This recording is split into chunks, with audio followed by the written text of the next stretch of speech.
오늘 성경 말씀은 사사기 10장 17절에서 18절까지 말씀입니다. 봉독해 드리도록 하겠습니다. 그때 암몬 자손이 모여서 길르앗에 진을 쳤으므로 이스라엘 자손도 모여서 미스바에 진을 치고 길르앗 백성과 방백들이 서로 이르되 누가 먼저 나가서 암몬 자손과 싸움을 시작하랴. 그가 길르앗 모든 주민의 머리가 되리라 하니라. 아멘. 오늘 본문 말씀으로 하나님의 마음이라는 제목으로 하나님 말씀 전해드리도록 하겠습니다. 신앙생활 하면서 우리는 자주 그런 말을 합니다. 하나님의 마음, 하나님의 마음을 아는 것, 하나님의 마음을 알면 얼마나 좋을까? 하나님께서 원하시는 모든 일들을 다 할 수만 있다면 얼마나 행복할까라는 생각들을 해보곤 합니다. 그러나 사실 제한된 이 땅의 삶을 살면서 우리가 하나님의 마음을 완벽하게 안다는 것은 굉장히 어려운 것이 사실입니다. 어떤 결정을 하려 할 때 그 결정이 과연 하나님께서 옳다라고 말씀하시는 것인지, 이것이 하나님의 마음에 합당한지, 이것이 하나님의 뜻에 옳은 것인지, 하나님의 길인지, 이것을 판단하는 일은 굉장히 어렵습니다. 그래서 우리는 종종 어떤 결정 앞에서 그것을 판단하려 할 때 로마서 12장 2절에 나오는 바울의 말씀을 찾아내곤 합니다. 하나님의 마음, 하나님의 생각을 분별하라. 그런 말씀을 가지고 우리에게 처한 어떠한 일들을 결정할 때도 역시 하나님의 뜻은 매우 분별하기 쉽지 않다는 것이 일반적인 정설이죠. 매우 어려운 일입니다. 내가 어떤 일을 결정했는데, 기도를 하고 결정했는데, 믿음으로 심사숙고했는데 그 결정한 일들이 어느 때는 잘 되어지기도 합니다. 그러나 어떤 때는 그렇게 열심히 기도하고 심사숙고했는데 기도한 대로 되지 않을 때도 있다는 거죠.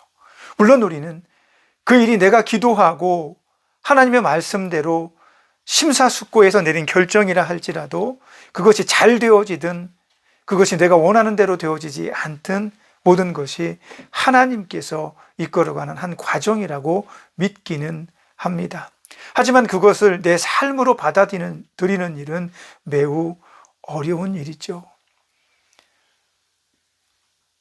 고대의 사람들은 하나님을 따른다는 이유로 수많은 어려움을 당하죠. 다니엘 같은 사람들은 풀무불에도 던져지게 되고 사자굴에도 던져지게 됩니다. 고민했을 것입니다. 이 사자굴에 던져지기 전에 내가 끝까지 하나님을 부인하지 않는 것, 하나님의 뜻이라는 거 알고 있습니다. 다니엘이기 때문에 그런 결정을 했겠죠. 아니, 어떤 믿음이 좋은 사람들은 정말로 그런 결정 때문에 순교를 하기도 합니다. 또 어떤 경우에는 그곳으로 가고 싶은데, 내가 원하는 곳으로 가고 싶은데 아무리 힘쓰고 애써도 그 길이 막힙니다. 가지 못하게 됩니다. 내가 원하는 결과가 얻어지지 않습니다. 그래 소리 지르며 기도하며 내 앞을 막고 있는 악한 영들은 물러가라고 외치기도 합니다. 그러나 결과적으로 보면 내가 그렇게 내 앞을 막는 악한 영은 물러가라고 했는데 그것이 성령의 막으심이었다면 우리는 정말로 어려운 상황에 직면하게 되겠죠. 바울의 이야기입니다. 바울은 아시아로 가고 싶어 했죠. 그러나 하나님은 그가 그곳으로 가는 것을 막았습니다. 아무리 노력을 해도 그곳으로 갈 수가 없었습니다. 그러다가 하나님께서 바울에게 꿈에 나타나서 마게도냐 사람들이 이리 오시오 하는 환상을 통해서 그가 그곳으로 갈 수 있도록 인도해 주시기도 합니다. 이렇게 연약하고 제한된 상황 속에 살고 있는 우리가 하나님의 뜻을 100% 이해하고 그 마음을 헤아린다는 것은 굉장히 어려운 일이다라는 거죠. 그래서 믿음으로 살아갈 때 우리가 하나님의 마음에 합당한 자가 되려고 한다면 거기는 굉장히 많은 노력과 많은 기도와 고민들이 있어야 할 것입니다. 하지만 그런 많은 고민과 노력과 심사숙고가 있다 할지라도 그것이 온전히 하나님의 마음을 구별해내는 방법은 아닐 수도 있다는 겁니다. 우리는 많은 경우 하나님의 말씀을 보면서 이스라엘 백성들의 모습을 보면서 그들을 규탄합니다.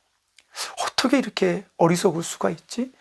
어떻게 이렇게 하나님의 뜻을 모를 수가 있지? 그 수많은 시간 속에서 하나님이 역사하시고 하나님께서 구원하시고 하나님께서 이끌어 주시는데도 왜 이 사람들은 시시때때로 너무나 자주 하나님을 배반하고 하나님을 버리고 우상에게로 그 마음을 빼앗기게 되는지 우리는 그들의 모습을 보면서 도저히 이해할 수 없어 이렇게 이야기하곤 합니다. 저는 몇 년 전에 절친한 친구를 잃었습니다. 함께 전도하고 함께 복음을 전하며 함께 모여서 날짜를 정해서 기도하고 목회를 함께 이어가는 동역자였습니다. 그런 그가 50이 안 돼서 하나님의 부름을 받아 천국으로 갔다고 믿습니다. 암으로 그가 투병할 때에 저는 고대했습니다. 나를 치료하신 것처럼 저의 병도 치료하셔서 저가 힘있게 나머지 인생을 아름다운 목회자로 저 열정 있는 목회자의 모습으로 살기를 고대했습니다. 많은 시간 함께 기도했습니다. 그러나 결과는 하나님께서 그를 데려가시는 것이었습니다. 내 기도가 응답되지 않고 좋은 뜻인데 하나님의 종인데 목회하는 사람인데 하나님께서 당연히 치료하시는 것이 하나님의 마음 아니겠습니까? 라고 생각했는데 하나님께서 그를 데려가셨습니다. 무엇라고 표현할 수 없는 슬픔이 몰려왔습니다. 남겨진 어린 그의 자녀를 보면서 많은 날을 눈물로 보냈습니다. 참 하나님의 마음, 하나님의 뜻을 아는 것은 그렇게 어려운 것 같습니다. 오늘 본문의 말씀은 이스라엘 백성들이 하나님의 뜻과 하나님의 마음에 합당한 대로 살아야 하는 선택받은 그 백성들이 처한 환경에 대해서 설명을 해주고 있습니다.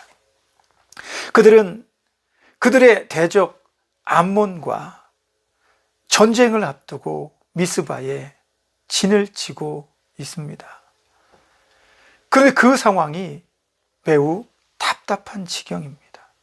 적군과 싸우려고 나왔지만 18년 동안이나 자기들 억압하고 괴롭혀서 더 이상 우리가 이대로는 참을 수 없다 해서 그들과 한번 사생결단을 하겠다라고 생각하고 미스바에 진을 치고 모였는데 그들에게는 커다란 고민이 하나 있는 듯 보입니다. 오늘 본문의 말씀처럼 그들은 도대체 우리 가운데 누가 먼저 나가서 저 암몬 사람들과 싸울 것인가? 누가 용기 있게 우리를 이끌어서 저들과 전쟁을 수행하고 승리로 우리를 이끌어 줄 것인가 고민했습니다. 아무도 선뜻 나서는 자가 없는 것 같아 보였습니다. 급기야 그들은 이런 결정들을 내렸습니다. 그들의 우두머리들이 모여서 고민하고 내린 결정은 우리를 이끌고 암몬과 싸우는 자가 우리의 우두머리가 될 것이다. 우리의 머리가 될 것이다. 이스라엘을 다스리는 자가 이스라엘에서 가장 막강한 자가 될 것이다 라고 말하는 그런 결정을 내리게 되는 거죠.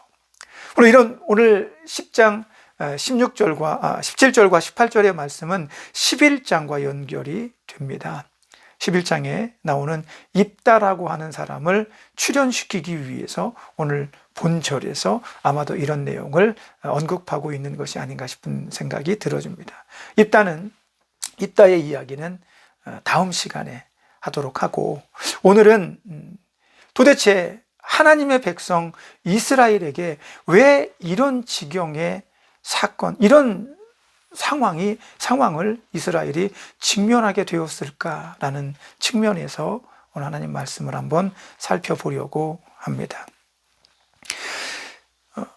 1절의 말씀에 보면, 오늘 10장 1절의 말씀에 보면 아비멜렉의 죽은 다음에라는 이야기가 나옵니다. 아비멜렉이 하나님의 심판으로 인해서 비참한 죽음을 맞이하고 난 다음에 이스라엘은 2명의 사사가 일어나게 됩니다. 오늘 본문의 말씀에 앞절에 나오는 것처럼 이사갈 사람 돌라라는 사람이 23년 동안 이스라엘을 사사로서 일어나서 다스립니다. 그리고 그 뒤에 길르앗 사람 야일이라는 사람이 22년 동안 이스라엘을 사사로서 지켜내는 것 같습니다.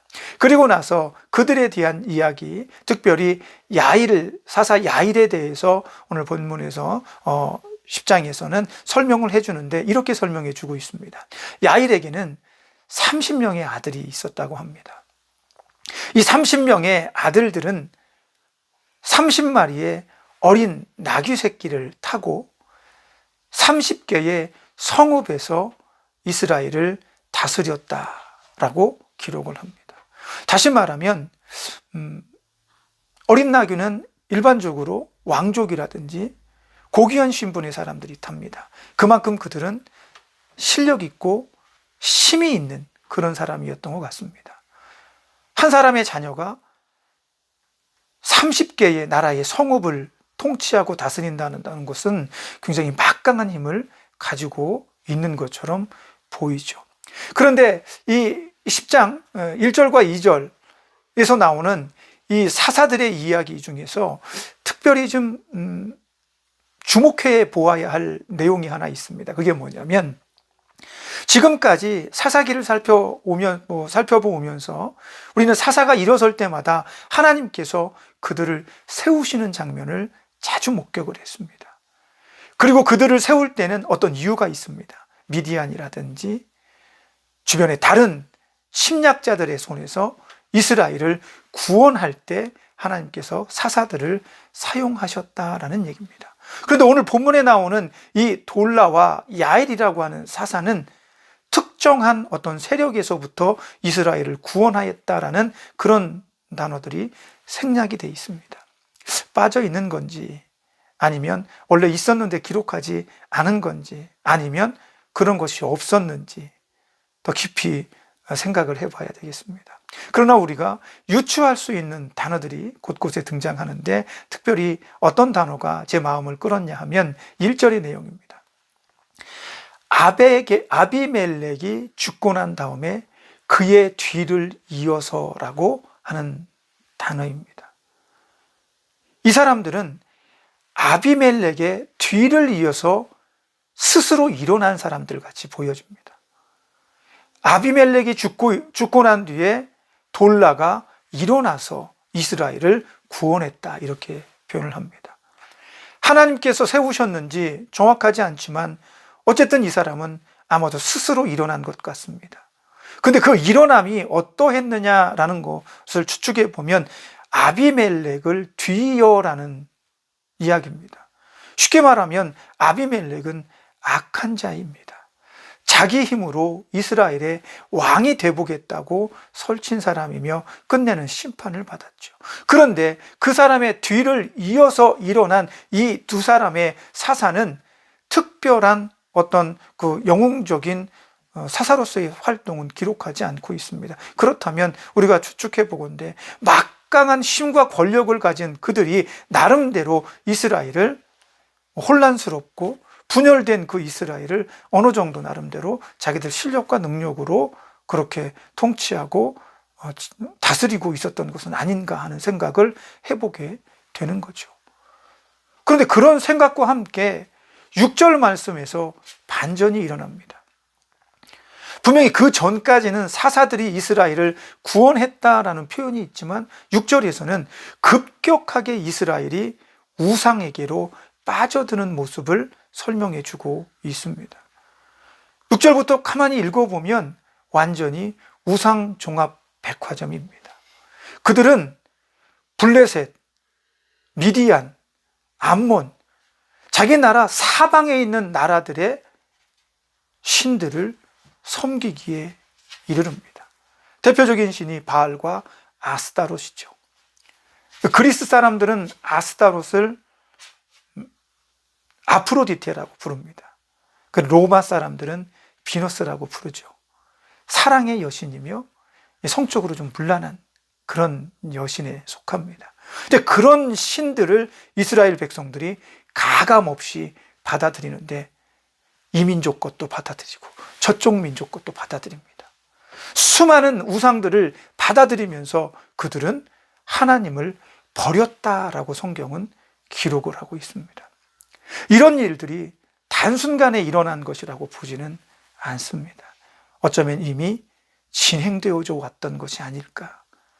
그렇게 오랜 세월 이스라엘은 하나님을 버리고 주변 나라들의 혹할 만한 달콤한 그런 신들을 향해 자신들을 기꺼이 그 이방 신전에 무릎을 꿇리우고 자신들 자녀들까지도 그곳으로 가는 이런 일들을 범하게 된다는 거죠. 이에 대해 하나님께서는 굉장히 분노하십니다. 제 느낌에는 섭섭하지 않으셨나라는 생각이 듭니다. 10절부터 16절까지 이스라엘과 하나님의 대화가 전개가 됩니다. 언제나 그랬듯이 이스라엘 백성들은 하나님을 버리고 이방신을 쫓다가 하나님의 징계를 받습니다. 하나님은 그들을 암몬 족속에게 팔아버렸다라고 오늘 성경은 표현합니다. 매우 격앙된 표현입니다. 내 것을 다른 사람에게 판다는 건 내 권리를 주장하지 않겠다는 겁니다. 너 가져, 이런 얘기입니다. 더 이상 내 것이 아니야 라는 겁니다. 하나님의 매우 분노하신, 섭섭하신 이 괴로운 마음을 노골적으로 표현한 것이 아닌가 싶은 생각이 들어집니다. 그렇게 되니까 18년 동안 암몬에게 공격당하고 압제를 당하고 억압을 당하던 이스라엘 백성들은 하나님께 내가 잘못했습니다. 우리가 잘못했습니다. 하나님, 우리를 구원해 주십시오. 우리를 다시 살려주십시오. 이렇게 기도하고 요청합니다. 우리는 그것을 일반적으로 회개라고 얘기하고 돌아옴이다라고 부르기도 합니다. 하나님, 제가 잘못했습니다. 다시는 안 그러겠습니다. 그리고 그들은 자기들 안에 있는 모든 이방신들의 신당을 제하여 버립니다. 16절에 나오죠. 하지만 이런 반복되는 회개는 굉장히 위험성을 가지고 있다는 겁니다. 그래서일까요? 하나님께서는 참으로 기분이 나쁘셨습니다. 그래서 이렇게 그들을 다그치고 조롱하기까지도 하십니다. 11절에서 14절 말씀입니다. 하나님께서는 하나님이 이스라엘에게 하신 일들을 열거하십니다. 내가 너희를 암몬 족속에서도 구하고 미디안에게서 구하고 어디에서도 구하고 힘들고 어려울 때 내가 너를 도와주고 내가 이끌어내주고 내가 내 대적들을 진멸해 주었는데 너희가 어찌하여 나를 버리느냐, 떠나가느냐, 너희가 어찌 내 목전에서 악을 행하는 것이냐, 너희들 꼭 이렇게까지 해야 하니? 자존심 상하게 이게 뭐니? 나보다 저 이방신들이 더 좋은 것이니? 나는 그런 너희를 더 이상 구원해 줄 수가 없어. 나는 너희를 용서할 수가 없어. 그래서 하나님께서는 그들을 조롱하십니다. 너희가 그토록 따르고 나를 버리면서까지 선택했던 그 신들에게나 가서 살려달라고 해보시지. 유치한 것 같이 보이지만 하나님은 많이 속상하셨던 것 같습니다. 그 사랑의 하나님께서 이렇게 말씀하시는 거예요. 잘못했다고 용서해달라고 하는데 나한테 그러지 말고 바알한테 가서 그래. 저 아스타롯한테 가서 그러시지. 왜 이제 와서 나한테 그러지? 난 너희를 구원하지 않을 거야. 하나님께서 얼마나 속상하셨는지 짐작할 수 있는 대목입니다. 참 그렇습니다. 이스라엘은 그 많은 경험을 하고도 어떻게 하나님을 잊을 수가 있을까?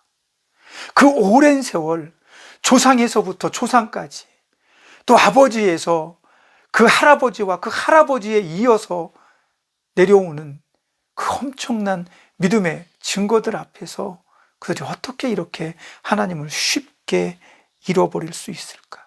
그 오랜 시간 동안 하나님의 마음에 대해서 배웠는데 그들은 도대체 하나님의 마음에 대해서 어떻게 이해하고 있으면 이렇게 하나님을 배신하고 하나님을 떠나는 일들을 반복하는 것일까? 그래서 오죽하면 하나님이 나는 너희를 몰라. 너희가 친한 그 신들에게 가봐. 이렇게까지 말씀하게 만드시는 걸까? 우리는 그래서 이스라엘 백성들이 참 어리석다고 생각합니다. 도대체 그들은 왜 그럴까? 하지만 오늘 우리들의 모습도 한번 생각을 해봐야 합니다. 우리는 그들과 전혀 다를까요? 나도 모르게 하나님 목전에서 악을 행하는 모습은 우리에게는 없다고 확신하십니까? 우상이라는 것은 산에 있는 신전에만 있는 것이 아니라는 겁니다. 내가 사랑하는 그 무엇도 우상이 될 수 있다라고 예수님 말씀하신 적이 있습니다. 하나님을 기억하지 못한다는 것은 그분의 말씀과 가르침에 순종하지 않는다는 것을 의미합니다. 예수 그리스도를 이 땅에 보내주시고 그의 이름으로 구원의 길에 서게 하셨습니다. 그리고 우리에게 그 길에서 벗어나지 말라고 수없이 말씀하시고 가르치시지만 세상에 빛나는 것들 속에서 살다 보면 나도 모르게 그 빛에 이끌리는 수가 생길 수도 있지 않겠습니까? 어느 순간 나도 모르게 휩쓸려서 정신이 혼미해지고 예수님을 바로 보지 못하는 그런 경험을 하신 적은 없으십니까? 내가 하나님을 제대로 보지 못하는 것은 마음 먹고 내가 하나님을 보지 않아야지 라고 계획해서 되는 게 아닙니다. 물론 그럴 수도 있겠죠.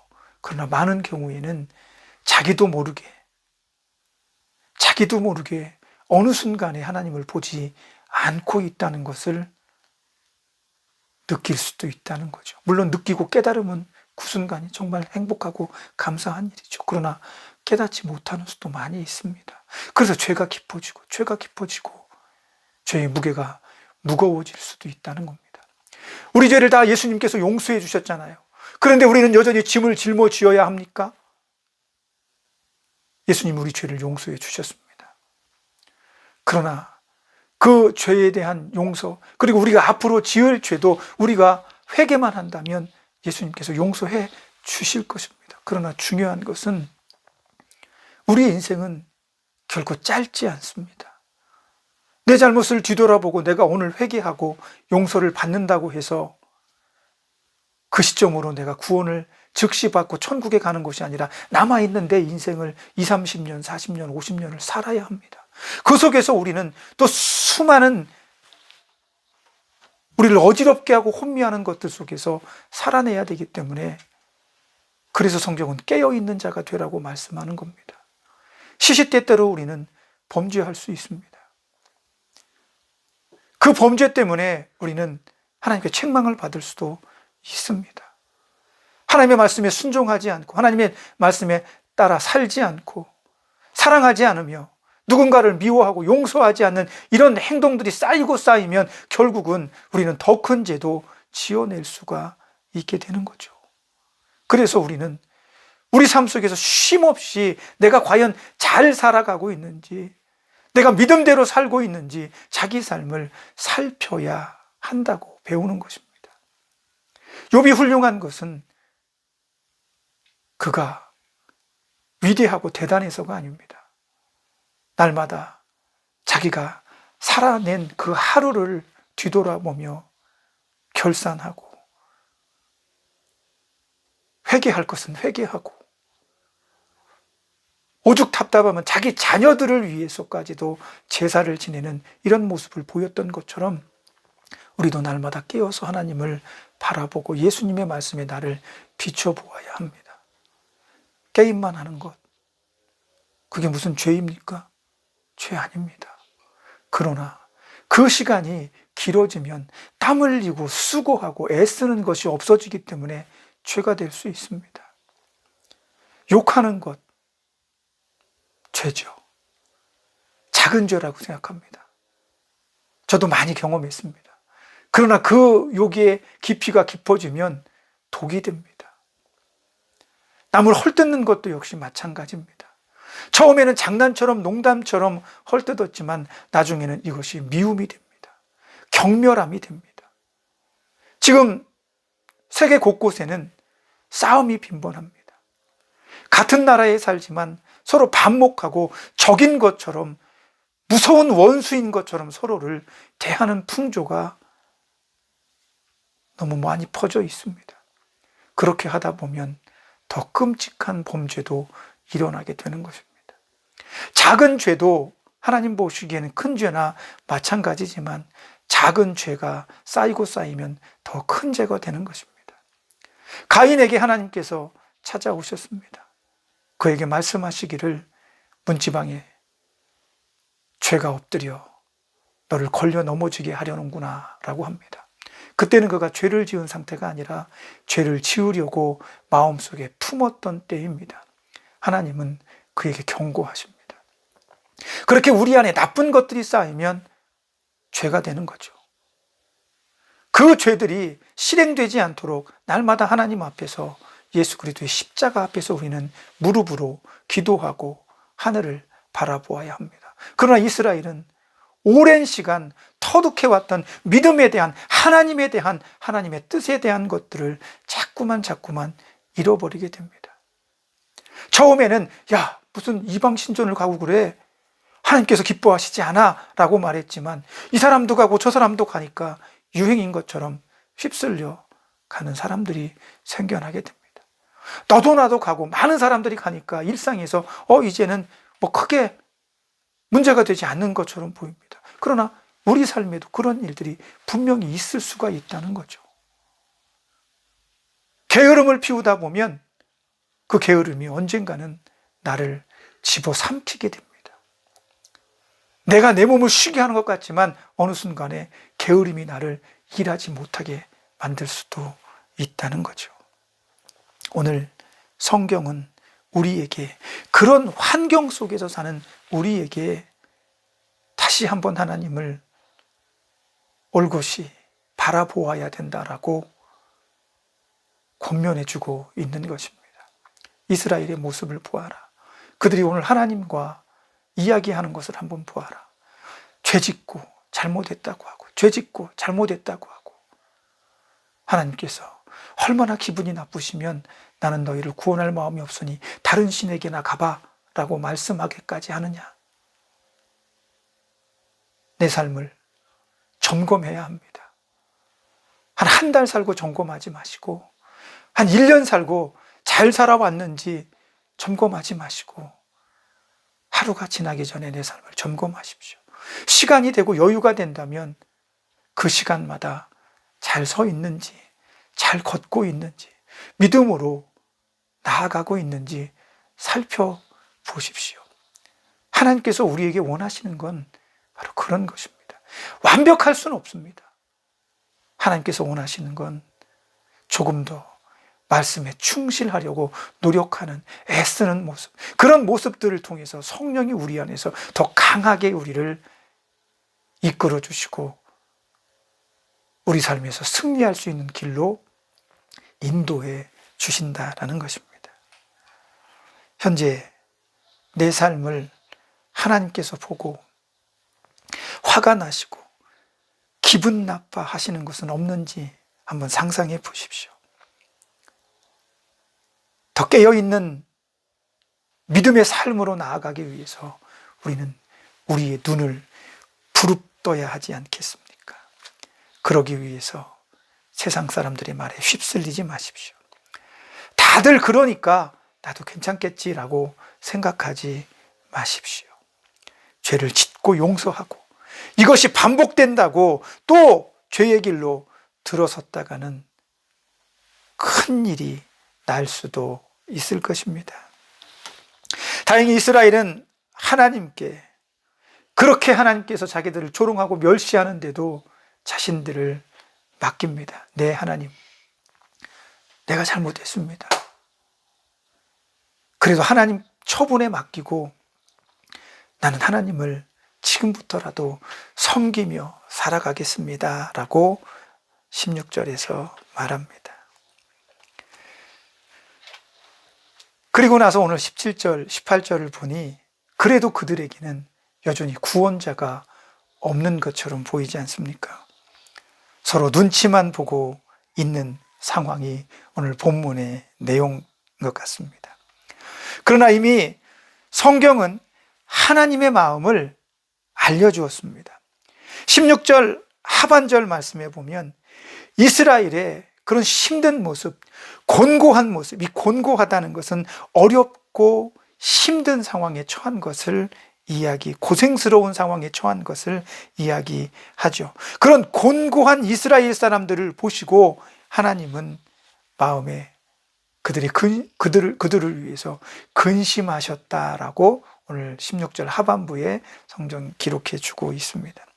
이 말씀의 의미는 회개하고 돌아온 자들을 용서하시는 하나님의 마음을 표현한 것이 아닙니다. 이 말씀의 내용은 오히려 죄를 지어서 당연하게 그런 벌을 받아야 하는 그들을 바라보시면서 징계를 받으면서 그래도 괴로워하고 힘들어하고 아파하는 그들의 모습을 보면서 애틋한 마음을 가지셨다는 겁니다. 너희가 죄 받는 것은 당연해. 이 징벌은 너무나 당연한 거고 너희는 그렇게 받아야 되는 거야 라고 말씀하시지만 모질게 그들을 몰아치시지만 마음속 한켠에서는 그들에 대한 애틋한 마음을 가지고 계신 거예요. 마치 부모님의 마음처럼 자식에게 모질게 몰아치고 너 이거 잘못됐어, 너 왜 이렇게 해? 라고 막 소리를 지르고 잘하라고 혼을 내고 때로는 회초리를 들지만 그 회초리 든 손에 종아리에 핏자국이 되어지는 모습을 보면서는 마음이 아파하는 거예요. 애처로워하는 거예요. 저는 어렸을 때 무척이나 개구졌습니다. 국민학교 4학년, 초등학교 4학년 때 이미 학교 전체에 소문이 난 사람이었습니다. 선생님들이 한 분도 저를 모르시는 분이 없었습니다. 저는 웬만하면 같은 반에서만 사고를 치는 게 아니라 옆반, 윗반, 아랫반까지 내려가서 온통 사고를 쳤습니다. 부직갱이를 들고 칼싸움을 하다 남의 반 유리창을 깨먹진 않나. 옛날엔 교실에 그 날로 놓고 연통이는 연통을 때려가지고 연통을 부질러 놓진 않나. 뭔 사고가 나면 항상 우리 반에 와서 저를 찾았습니다. 그렇게 문제가 많은 아이였습니다. 재밌게 살았죠. 그런데 어느 날 동네 어르신께서 제가 당신 집에 석류를, 담에 있는 석류를 도둑질 갔다고 저희 집에 오셔서 엄청나게 야단을 하고 가셨습니다. 그 말을 듣고 어머니가 분노하셨죠. 저는 아니라고 했는데 그 할아버지는 믿질 않았습니다. 제가 그랬다고 그랬습니다. 그래서 종아리 100대를 맞았습니다. 물론 100대를 다 맞지 않았죠. 70대까지 맞았습니다. 나는 안 그랬다고 했는데 어머니가 알면서도 속상하니까 때렸습니다. 그 할아버지 보시라고. 물론 제가 워낙 개구졌죠. 문제가 일어나면 성훈이가 그랬어 라고 동네 사람들이 얘기할 정도로 유명했으니까. 그런데 도둑질은 다른 거죠. 다른 아이가 그랬다고 친구가 얘기를 하는데도 막무가내였습니다. 어머니는 네가 하고 다니는 그 행실 때문에 그런 오해를 받는 거다. 너의 삶의 모습들을 바꾸지 않는다면, 네가 교회 다니는 사람으로서 좋은 모습을 보이지 않는다면 항상 이렇게 오해를 받을 거다라고 말하면서 종아리를 때리셨습니다. 많이 맞았죠. 70까지 쉬었는데 도저히 못 맞겠더라고요. 피가 터졌죠.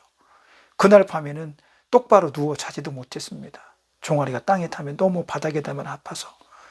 그래 엎어져 자고 있는데 한밤중에 방문이 스르르 열리더니 어머님께서 오셔서 약을 발라주시면서 눈물을 뚝뚝 흘리시더라고요. 아직도 그때가 그립습니다.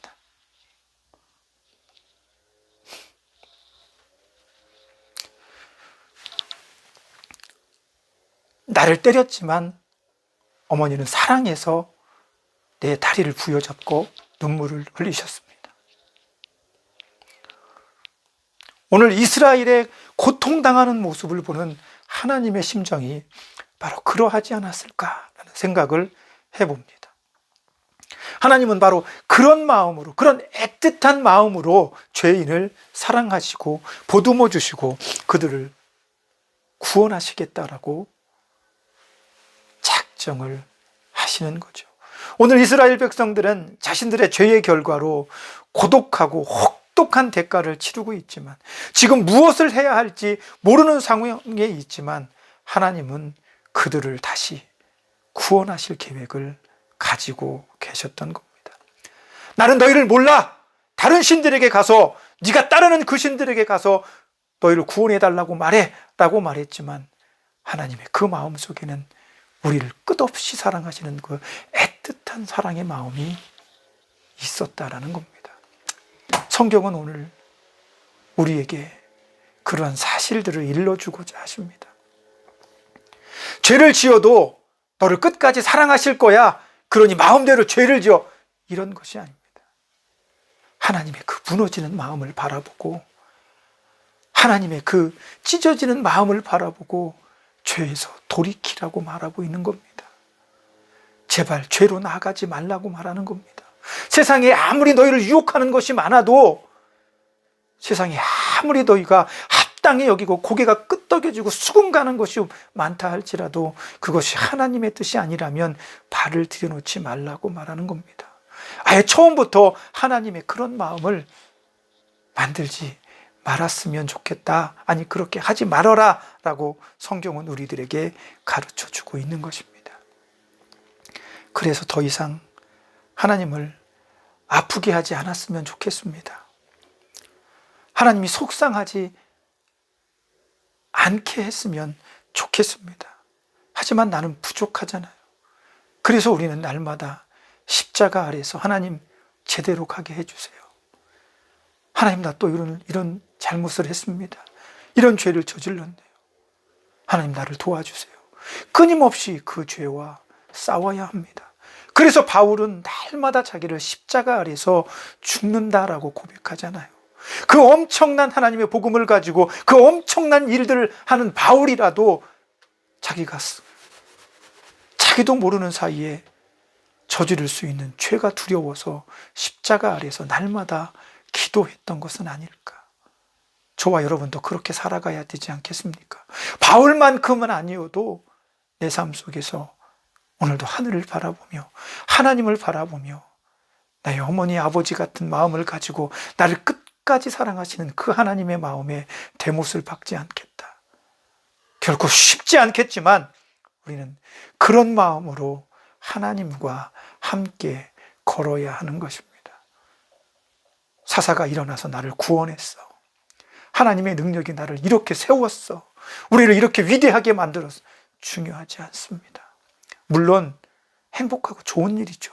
우리가 바람하지 않는 일입니다. 그러나 더 중요한 것은 그런 일들이 쌓이고 쌓여서 더 훌륭하고 더 깊이 있고 능력 있는 사람이 되면 좋을 텐데, 성경의 많은 선배들을 본다면 그런 위대한 삶을 살아도 실수하고 또 넘어지고 너무 위대하고 큰 일만 경험하다 보니까 소소하고 작은 일들에 마음 쓰지 못해서 하나님을 속상하게 하는 일들이 벌어지는 것을 곳곳에서 봅니다.